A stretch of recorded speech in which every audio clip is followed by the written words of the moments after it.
बोलिए वृंदावन बिहारी लाल की जय। जहाँ से कथा छोड़ी थी वहीं से शुरू कर रहे हैं। यदि अनेक को अनेक ही मानते रहेंगे तब आप अज्ञानी हैं, और जिस प्रभु को, जिस परमात्मा को, जिस रूप को आप मानते हैं उसी को आप सारे संसार में देखने लगेंगे तब आप ज्ञानी हैं, क्योंकि ईश्वर एक है, वही सब में समाया हुआ है। वेद में लिखा है अर्थात मैं एक हूँ, मैं एक हूँ, अनेक हो जाऊं। भगवान का ये संकल्प उन्हें अनेक रूपों में प्रकट कर देता है। वो भगवान ही अनेक, एक से अनेक बन जाता है। केवल एक भगवान थे और कोई था ही नहीं, अब अनेक बन गए। ये सब भगवान का ही विस्तार है। जैसे अग्रसेन एक थे, उनकी सब संतानें अग्रवाल बन गई। जैसे धनी से धनवान बने, उसी प्रकार अग्र से अग्रवाल बन गए, अग्र से सब अग्रवाल बने। इसलिए सब आपस में प्यार करते हैं, क्योंकि मूल सबका एक है। जैसे एक अग्रसेन से अनेक अग्रवाल हो गए, इसी प्रकार से एक ईश्वर ही अनेक रूपों में अभिव्यक्त होता है। रक्त बीज का वध कैसे हुआ? उसके बाद रक्त बीज ने फिर युद्ध प्रारंभ किया। देवता देख रहे थे। थोड़े समय बाद भगवती ने रक्त बीज को मारा और काली के मुख में डाल दिया। रक्त बीज के सारे रक्त बिंदु काली के अंदर चले गए, एक भी बिंदु नीचे नहीं गिरा और रक्त बीज मारा गया। विभिन्न तिथियों पर विभिन्न प्रसाद। माँ को भोग किस किस वस्तु का किस दिन लगता है, किस महीने में कौन सा भोग लगता है, अब आप सुनिए। अब शुंभ और निशुंभ कैसे मारे गए ये आपको बाद में सुनाएंगे। उससे पहले माँ को शीघ्र प्रसन्न करने के लिए किस तिथि को कौन सा भोग लगाना चाहिए वह आपको सुना देते हैं। 7 दिन में माँ को भिन्न भिन्न भोग लगाने चाहिए। रविवार को माँ के लिए खीर का भोग सबसे श्रेष्ठ माना गया है। बढ़िया सी खीर बनाएं, उसका माँ को भोग लगाएं और प्रसाद रूप में वितरण करें। सोमवार को दूध को खूब बढ़िया पकाकर भोग लगाना चाहिए। मंगलवार को यदि हर सप्ताह माँ को केले का भोग लगाया जाए तब आपके घर सुख और शांति का विस्तार होगा और आपकी कामनाएं पूर्ण होंगी। केले में लक्ष्मी का वास होता है, ये नारायण को भी बहुत प्रिय है। बुधवार को मिश्री और माखन का भोग लगाने से माँ को बहुत प्रसन्नता होती है। गुरुवार को बतासे का भोग लगाने से माँ प्रसन्न होती है। शुक्रवार को चीनी का भोग लगाएं। शनिवार को गाय का घी माँ को समर्पित किया जाए, अथवा त्रिमधु का दैनिक भोग लगाया जाए। त्रिमधु का मतलब है शहद, घृत और गुड़। त्रिमधु का दैनिक भोग लगाने से माँ शीघ्र प्रसन्न होकर उसकी कामना पूर्ण करती है। शहद, घृत और गुड़। आजकल आपको तिथियां तो याद नहीं हैं, फिर भी बता देते हैं कि एक पक्ष में 15 तिथियां होती हैं। एक माह में 2 पक्ष होते हैं, शुक्ल पक्ष और कृष्ण पक्ष। एवं को गोधृत का भोग लगाया जाए तो एकम को गोधृत का भोग लगाया जाए तो भयानक से भयानक रोग भी निवृत्त हो जाते हैं। दूध को चीनी के बतासों का भोग लगाने से आयु लंबी होती है। तृतीया को दूध का भोग लगाने से दुखों की निवृत्ति होती है। चतुर्थी को मालपुए बनाकर माँ को समर्पित करने से घर में आने वाले विघ्नों से छुटकारा मिल जाता है। पंचमी को केले का भोग लगाने से बुद्धि का विकास होता है। छठी को शहद का भोग लगाने से सुंदर रूप मिलता है और वाणी भी मिठी हो जाती है। सप्तमी को गुड़ का भोग लगाने से शोक से मुक्ति मिलती है। अष्टमी को यदि हर सप्ताह नारियल का भोग लगाया जाए तब माँ तुम्हारी हर कामना पूरी करती है। नौमी को लावा का भोग लगाया जाता है। लावा को फुलियाँ भी कहते हैं। धान को भूनने से ये फुलियाँ बनती हैं। इन्हें खिले लाई भी कहते हैं। वे अक्सर प्रसाद के रूप में वितरित की जाती हैं। ये भोग लगाने से जैसे थोड़े सी धान भूनने के बाद बहुत ज़्यादा लावा हो जाती हैं, इसी प्रकार आपके घर का थोड़ा सा धन भी बहुत ज़्यादा हो जाएगा। थोड़े से व्यापार से ज़्यादा लाभ होता है। लावा चढ़ाने के फलस्वरूप दसवीं को काले तिल या उसके लड्डू चढ़ाने से जमलोक से मुक्ति मिल जाती है। जम के दूध से छू नहीं सकती। एकादशी को दही का भोग लगाएं। माँ को उससे बहुत संतुष्टि मिलती है और माँ की संतुष्टि से आपके हृदय में शांति होगी। द्वादशी तिथि को चबीड़े का भोग लगाने से सब लोग आपको प्यार करने लगेंगे। तो त्रयोदशी तिथि को काले चने का भोग लगाने से पुत्र और पौत्र और पड़पोत्र बढ़ते जाते हैं। उसके वंश का नाश नहीं होता। संतान की कमी हो, माँ को काले चने का भोग लगाने से संतान की प्राप्ति होती है। चतुर्दशी को माँ को सत्तू का भोग लगाने से भगवान शंकर बहुत प्रसन्न होते हैं। अमावस्या और पूर्णमासी को खीर का प्रसाद लगाने से पितर जहाँ भी होंगे पूर्ण तृप्ति मिलेगी और उनका पेट बढ़ेगा। वे आपको आशीर्वाद देंगे और आपका परिवार फले फूलेगा। इस प्रकार 15 तिथियों में और 7 वारों में कर्म से भोग लगाना चाहिए। हमारे एक शिष्य हैं, उन्होंने 15 और 7 डिब्बे लगाकर उन पर चिट्टे लगाकर लगाई हुई हैं कि किस तिथि को कौन सा भोग लगाना है। वही निकाल कर बनाकर भोग लगाया जाता है और अक्सर टेलीफोन पर करते हैं। गुरुदेव, बड़ा आनंद है, आपने मुझे वैकुंठ में बिठा दिया है। यदि आप नियमों का पालन करेंगे तब माँ आप पर कृपा करेगी। इसी प्रकार 12 महीनों के भी अलग अलग भोग हैं। लंबा विस्तार है, ज़्यादा ना भी कर सकें। 15 तिथियों और 7 वारों का भी नियम बना लें, आपका कल्याण हो जाएगा। 12 महीने माँ की ज्योति जले तब तो मौज ही मौज है। आप स्वयं देख लेना, एक बार ज्योति जलाने पर शाम तक रह जाती है। शाम को थोड़ा सा बढ़ा दो। पतली बत्ती बनाकर अच्छी प्रकार से बट कर लगाने से ज़्यादा खर्च नहीं होता।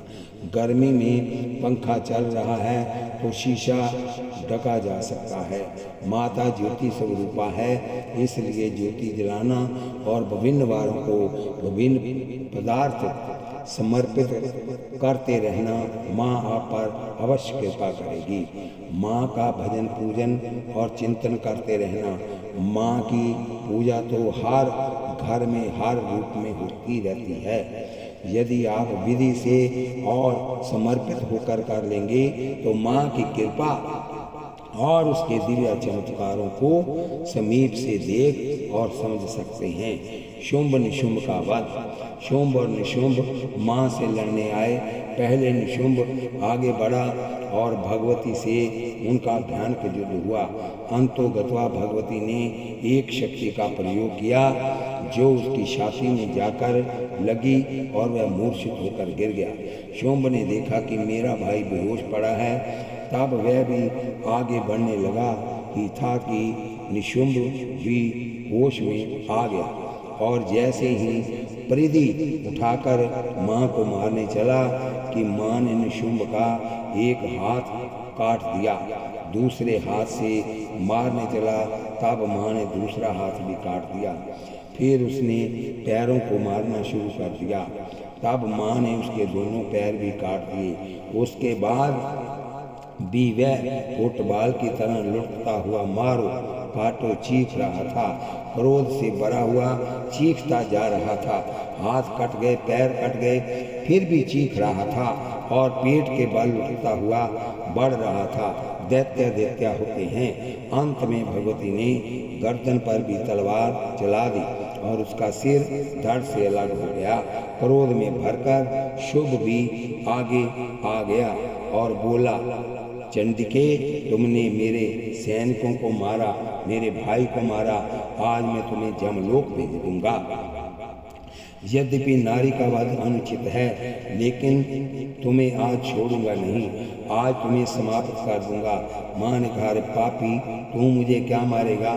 तू स्वयं ही मौत के मुंह में चला जाएगा। अमर को कौन मार सकता है? जो भक्तों की रक्षा के लिए स्वयं ही रक्षा के लिए अवतरित होती है, जो भक्तों का कार्य करने के लिए तैयार रहती है। माँ के लिए लिखा गया है, दयार्द्र चित्ता। भगवती माँ अपने भक्तों की रक्षा के लिए दया से सदा आर्द्र रहती है, पिघली रहती है। जैसे सोना तप कर पिघल जाता है, इसी प्रकार माँ सदा आर्द्र रहती है कि मैं अपने भक्तों पर कब कृपा करूं। बस भक्त माँ की ओर चल पड़े, बेटा बेटी माँ की ओर चल पड़े, माँ प्रसन्न हो जाती है। अनेक अपराध करने वाला पुत्र भी यदि माँ के चरण पकड़कर रोने लगे, तब संसारी माँ भी पिघल जाती है। फिर ये जगत माता है, जो इनके चरणों में आ जाए उसकी झोली खाली नहीं जाती, सदैव भरी रहती है। माँ का सांचा मिठा और कृपामय दरबार सदैव झोलियाँ भरने वाला है। एक औरत के कोई संतान 12 वर्ष तक भी पैदा नहीं हुई थी। वह वैष्णो माता के दर्शन करने आई और सुखना सुख दी कि माँ, यदि मेरे पुत्र हुआ तब मैं मत्था टिकाने उसे लेकर आऊँगी। माँ, मेरी झोली भर दो, मैं बहुत दुखी हूँ। जिस नारी के संतान ना हो वह अक्सर रोती रहती है। पति सुंदर और सदाचारी हो और उसकी गोद भरी हुई हो, ऐसी औरत रुखा सुखा खाकर भी संतुष्ट रह जाती है। पति चरित्रहीन हो या गोद खाली हो, तब घर में करोड़ों रुपए होने पर भी नारी रोती रहती है। भाग्यवान नारी को अनुकूल पति मिलता है। भाग्यवान नारी की गोद भरी हुई होती है। उस महिला ने माँ के दरबार में संकल्प किया, फलतः माँ ने उस पर कृपा की। उसके पुत्र पैदा हो गया और पुत्र को लेकर वह मत्था टिकाने गए। कटरा में देवी भागवत हुआ था, तब ये बात हमें लोगों ने सुनाई थी। जब वह सांझी छत से आगे बढ़े, तब उस ढलान से उतरते हुए महिला का पैर फिसल गया। वह ठोकर लगने से गिर गई। माँ के गिरने से बच्चा हाथ से गिर पड़ा और गिरते ही मृत्यु को प्राप्त हो गया। अब पति और पत्नी दोनों विलाप करने लगे। माँ, तेरे दरबार से लोग झोलियाँ भरकर ले जाते हैं। हम ऐसे भाग्यहीन हैं कि तेरे दरबार में आकर झोली खाली करके जा रहे हैं। घर से पुत्र लेकर आए थे, लौटने पर लोग पूछेंगे कि बेटा कहाँ है। माँ, मैं क्या जवाब दूंगी? दूध और पूत प्रदान करने वाली मेरी करुणामयी माँ हमें खाली झोली लेकर कैसे जाएंगे? विचार आया कि जो हो गया सो हो गया।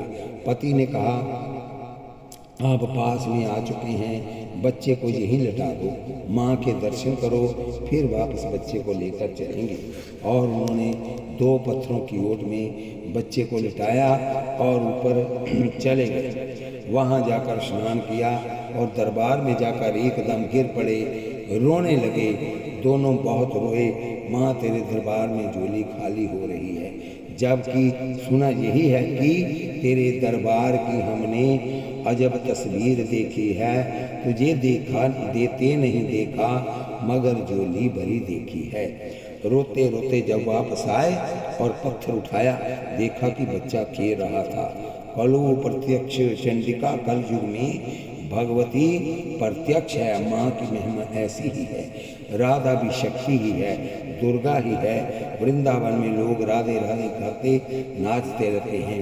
वह भी शक्ति की ही उपासना है। शक्ति के उपासकों को राधे राधे कहने में क्या संकोच है। वह राधे राधे गाते हैं, खूब नाचते हैं। इसलिए भगवान कृष्ण भी राधा की उपासना करते हैं। उनके पैरों में महावर लगाते हैं, उनके पैर दबाते हैं, उनकी सेवा करते हैं। नारी के रूप में नहीं बल्कि शक्ति के रूप में। राधा रानी जमुना में स्नान करके अपने बाल जब निचोड़ती है, तब भगवान मोर बनकर बालों से गिरे हुए बिंदुओं को पी रहे होते हैं और देवता पुष्प बरसाते हैं। राधा भी शक्ति है और शक्ति की उपासना करने से आप शक्तिशाली हो जाएंगे। हर कार्य में आपके अंदर तेज भरा रहेगा, ज्योत्सना रहेगी। भगवती माँ जल्दी किसी को रोगी नहीं होने देती, रोग शोक से दूर रखती है, दूध पूत से भरपूर रखती है। ये माँ का संकल्प है। आप माँ के बन जाइए। आप अभी तक यदि आप माँ की उपासना नहीं कर रहे तो शुरू कर दीजिए। थोड़ी थोड़ी साधना शुरू कर दें। आप राम के साथ, राम के, श्याम के, शिव के, किसी के भी उपासक को, माँ को साथ लेकर उपासना करें। वे बड़े भागी पुत्र हैं जो माँ की उपासना करते हैं। शास्त्रों में लिखा है कि जो शक्ति को छोड़कर शक्तिमान की उपासना करते हैं वे पापी होते हैं। यदि कृष्ण के उपासक हैं तब राधे राधे जरूर जपें। निशुंभ की मृत्यु के बाद शुंभ भगवती से लड़ने आया। वह बहुत बलवान था। देवता भी उस युद्ध को छुप छुप कर देख रहे थे। भयानक युद्ध हुआ। भगवती ने थोड़े ही समय में उसके अस्त्र शस्त्रों को काट दिया और उसके वाहन को मार दिया। जब वह नीचे उतर कर लड़ने आया तब भगवती ने अपनी तीखी तलवार से उसका भी सिर काट दिया। शुंभ निशुंभ की मृत्यु से जगत का कष्ट दूर हुआ। देवताओं ने भाव विभोर होकर माँ की भावभीनी स्तुति की और माँ ने यही कहा, जो मेरी शरण में रहेगा वह सब बाधाओं से मुक्त हो जाएगा। धन धान्य सुपान वितान उसके घर में ना धन धान्य की कमी रहेगी, ना पुत्र पुत्रों की कमी रहेगी। मनुष्यों मत प्रसादेन भविष्यति न संशय, इसमें संशय नहीं करना। माँ स्वयं अपने श्री मुख से कह रही है कि जो मेरी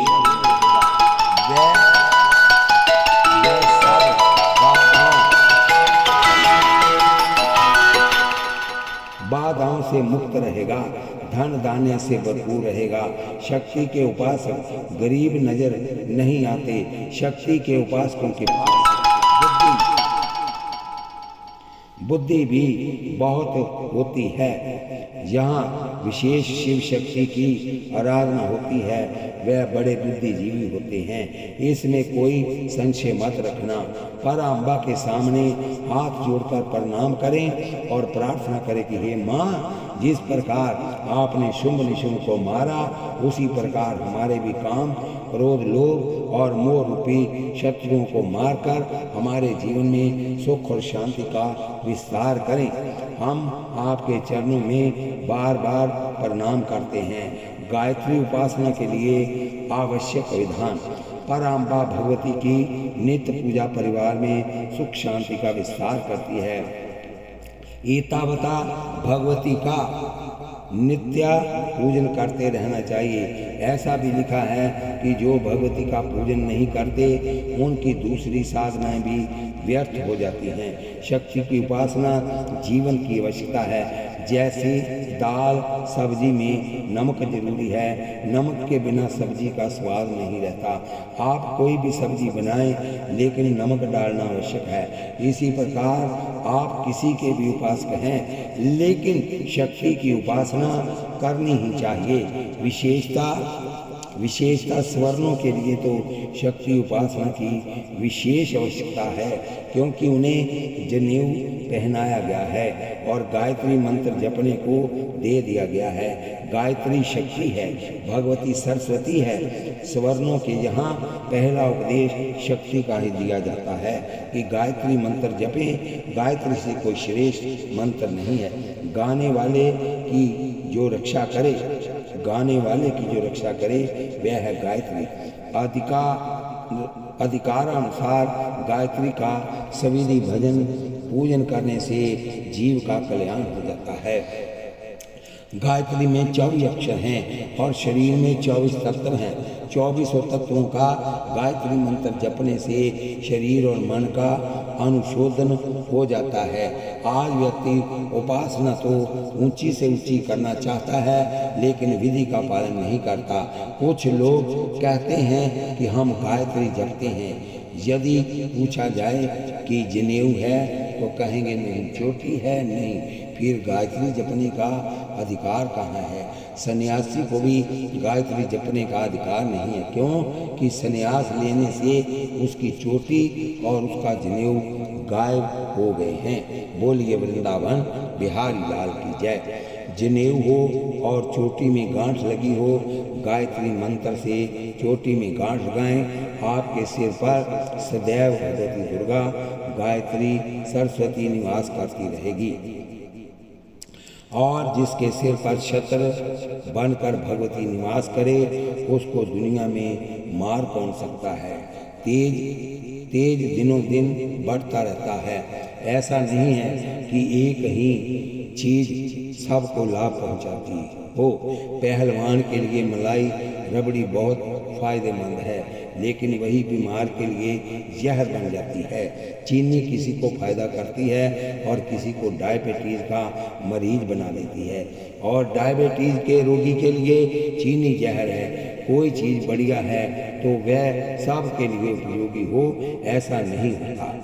उसके लिए हमारे शास्त्रों ने अधिकार दिया है कि जैसे कोई सुंदर स्त्री है वह सबकी नहीं, सबका उस पर अधिकार नहीं। जिसके साथ उसका विधि विधान से विवाह हो जाए उसी का उस पर अधिकार होगा। आजकल लोग चोटी रखते ही नहीं हैं। कहते महाराज इससे क्या फायदा है, इससे क्या होगा? हम कहते हैं कि तुम्हारे टीवी के एंटीना से क्या होता है? कोठियों पर वह डंडे से अच्छे नहीं लगते। आप कहेंगे कि फिर टीवी में चित्र ही नहीं आएंगे। हमने कहा कि यदि एंटीना के बिना टीवी में चित्र नहीं आएंगे तब ये भी मान लीजिए कि चोटी के बिना दिल में भगवान कैसे आएंगे? कोई फायदा हो या ना हो, शास्त्र जिस बात की आज्ञा देते हैं हमें उसका पालन करना चाहिए। हर जगह यदि फायदे की बात सोची जाए तब आप बेटी की परवरिश कर ही नहीं सकते, क्योंकि उसके लिए उसकी शादी के लिए आपको खर्च करना पड़ेगा। बेटी से फायदा तो कोई होता नहीं। माता पिता को अपनी बेटी के लिए सिर्फ देना ही देना है। इन सब के बावजूद हम बेटी का बड़े प्यार से पालन पोषण करते हैं। हमारे धार्मिक कृत्य से किसी चीज़ का लाभ है या नहीं इसका विचार नहीं है, बस शास्त्र ने आज्ञा दी है इसलिए करना है। बोलिए बांके बिहारी लाल की जय। सिख भाइयों को देखिए, कंगा, कड़ा, कच्छा, कृपान, केश धारण करते हैं, क्योंकि गुरु गोविंद सिंह जी महाराज ने अपने शिष्यों की एक अलग पहचान बनाए रखने के लिए इन पांचों चीज़ों का विधान कर दिया। ये उनके गुरु की आज्ञा है, इसलिए वे इसका सख्ती से पालन करते हैं। हमारे गुरु ने ऐसा कहा इसलिए हमें करना है। और आपके भगवान आकर कह गए हैं, आपके शास्त्र कह रहे हैं, लेकिन आप उसकी बात नहीं मानते। ये गलत बात है। गायत्री उपासना के लिए देवी भागवत का 12वां स्कंद पढ़ें, आपको पता लग जाएगा कि क्या विधि है, क्या चमत्कार है और कितनी सिद्धियां। लेकिन उसके लिए स्वयं को सही ढंग से अनुकूल बनाकर रखना होगा। आप बोतल पी रहे हैं, मांस भी खा रहे हैं, गायत्री भी जप रहे हैं, उससे क्या फायदा होगा? चोटी नहीं, जनेऊ नहीं, विधि नहीं, विधान नहीं, उससे क्या लाभ होगा?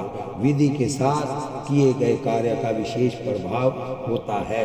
पिस्तौल की गोली हाथ से उठाकर किसी को मारी जाए, क्या प्रभाव होगा? जब उसे पिस्टल में भरकर मारा जाता है तभी विशेष प्रभाव होता है, उसमें विशेष शक्ति आती है। बिना विधि के किसी चीज का कोई लाभ नहीं होता, विधि से जपने से लाभ होगा, इसलिए विधि आवश्यक है। गीता के 16वें अध्याय में भगवान ने कह दिया है, जो शास्त्र विधि का त्याग करके मनमाने ढंग से उपासना करते हैं उनको ना यहाँ सिद्धि मिलती है और ना परलोक में सुख मिलता है।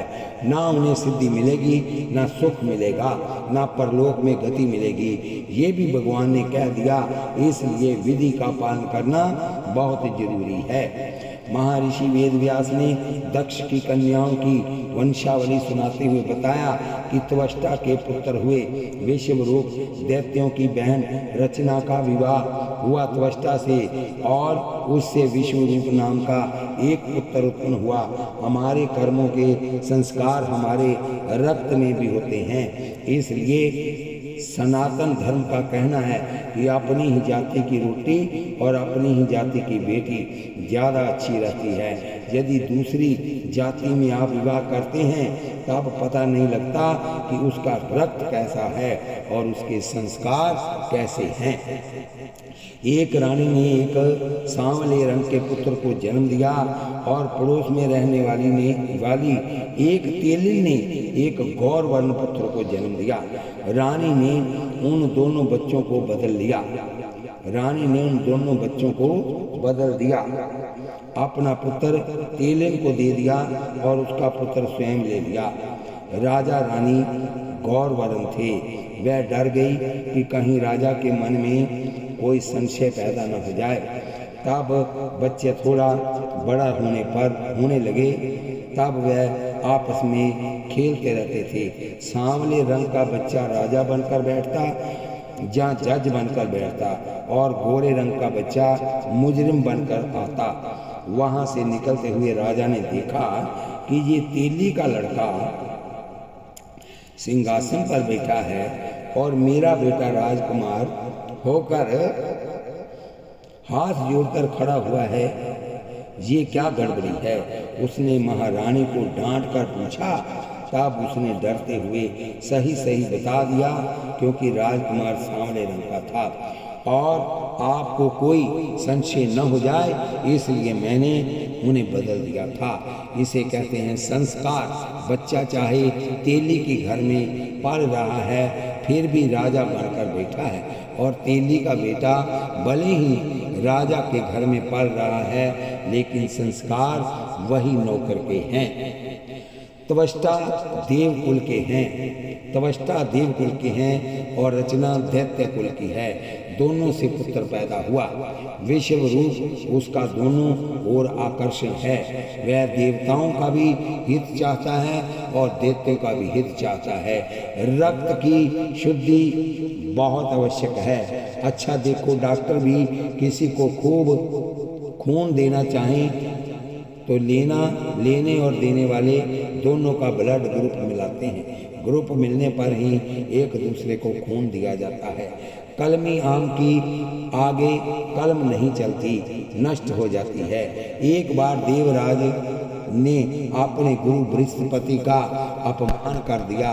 देवराज इंद्र सिंहासन पर बैठे थे, बाकी देवता भी बैठे थे। सांस्कृतिक कार्यक्रम चल रहा था। आस्तिक लोग अपना समय भजन पूजन में व्यतीत करते हैं और नास्तिक लोग नाच गाना जुआ शराब में समय व्यतीत कर देते हैं। सात्विक लोगों का समय व्यतीत होता है गीता रामायण पढ़ने में या पूजा पाठ में। इंद्र देव की सभा में जब नाच गाना चल रहा था उसी समय देवगुरु बृहस्पति आ गए। देवराज इंद्र ने अपने गुरु को देखकर थोड़ा सा मुंह घुमा लिया, मानो चेले ने गुरु को देखा ही नहीं। देख लिया लेकिन मुंह घुमा लिया ताकि सभा में खड़े न होना पड़े। मैं खड़ा हूँगा तो बाकी सबको भी खड़ा होना पड़ेगा और ये जो बढ़िया कार्यक्रम चल रहा है तो इसमें कुछ समय के लिए बाधा आ जाएगी। गुरु इतने मूर्ख तो होते नहीं, चेलों की चालाकी समझ ही लेते हैं। और देवगुरु समझ गए कि इंद्र जानबूझकर मुख मोड़ रहा है और वह वापस लौट पड़े। उनका लौटना था कि जितने भी संगीत के वाद्य यंत्र थे सब टूट गए।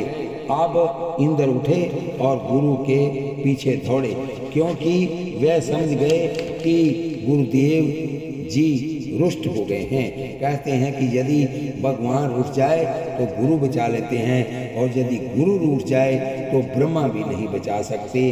कहा भी गया है, राखे गुरु जे कोप विदाता, गुरु विरोध नहीं को जग त्राता। गुरु का विरोध नहीं करना चाहिए, गुरु विरोधी का कल्याण नहीं होता। इंद्र गुरु के पीछे दौड़े लेकिन गुरु अंतर्धान हो गए। उन्होंने सोचा कि इंद्र को इस अपराध का दंड मिलना चाहिए। अपराधी को दंड न मिलने से अपराध की वृत्ति बढ़ जाती है। आज हमारे देश में भ्रष्टाचार चरम सीमा पर है, पर किसी भी अपराधी को फांसी नहीं दी जाती। पकड़े जाते हैं, अखबारों की सुर्खियों में आ जाते हैं, कुछ दिन शोर चलता है और बाद में मामला ठंडा हो जाता है।